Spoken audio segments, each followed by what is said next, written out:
Hi guys, it's 12:55 p.m. here in Vienna, Austria, and in the Philippines, it's 7:55 na ng gabi guys.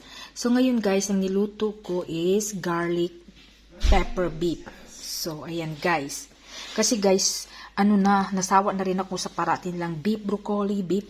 So ngayon guys, ito, nagluto ako ng my own version of garlic pepper beef. So ayan guys, with mushroom siya guys, and of course guys, nilagyan ko siya ng fresh milk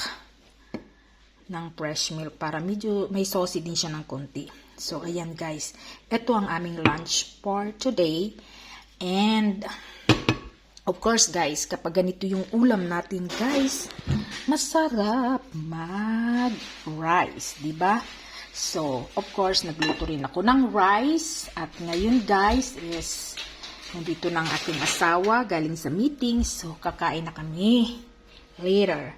So, eto guys, ang Jonas garlic pepper beef. So, kain tayo guys. And of course, guys, rice is life. Kain tayo guys. Babush!